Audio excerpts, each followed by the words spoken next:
चुकूनही हा व्हिडिओ अर्धवट सोडून पुढे जाऊ नका, नाहीतर तुमच्या आयुष्यातला नशिबाचा दरवाजा उघडण्याची संधी तुम्ही गमावून बसाल. कारण आज आपण विज्ञानाच्या पलीकडची अशी शक्ती पाहणार आहोत जी पाहिली की नास्तिक माणसाचाही देवावर विश्वास बसेल. मित्रांनो, आज प्रत्येकाची हीच रड आहे. घरात पैसा येतो पण टिकत नाही. दिवस रात्र रक्ताचं पाणी करूनही दारिद्र्य आणि गरिबी पाठ सोडत नाही.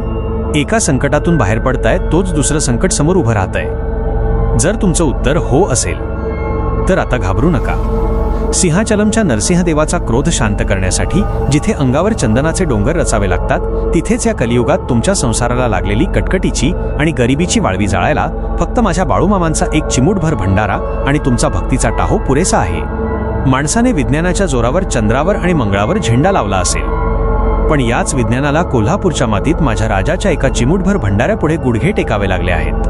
जिथे मोठमोठ्या हॉस्पिटलच्या मशिनरी बंद पडतात, जिथे डॉक्टरांचे हात थरथर कापतात, तिथे माझ्या मामांच्या मेंढ्यांच्या पायाखालची माती आणि राख संजीवनी बुटीसारखं काम करते. हातात काठी आणि खांद्यावर घोंगळं घेणारा हा माझा संत साधा मेंढपाळ नव्हता, तर ज्यांच्या पायाच्या धुळीने लक्षाधीशांचे बंगले आणि गरिबांच्या झोपड्या पावन झाल्या, तो हा साक्षात कैलासपती महादेवाचा अवतार आहे.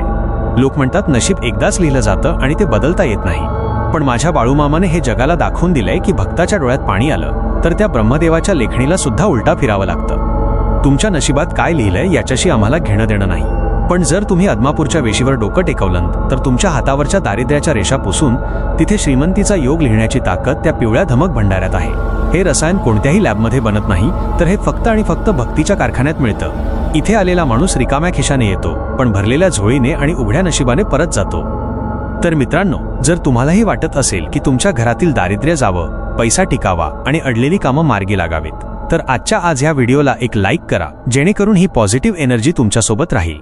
अशाच अद्भुत कथांसाठी चॅनलला सबस्क्राईब करा आणि तुमचं जे काही स्वप्न आहे ते पूर्ण होण्यासाठी कमेंट बॉक्समध्ये पूर्ण श्रद्धेने आणि अभिमानाने लिहा, बाळूमामाच्या नावानं चांगभलं.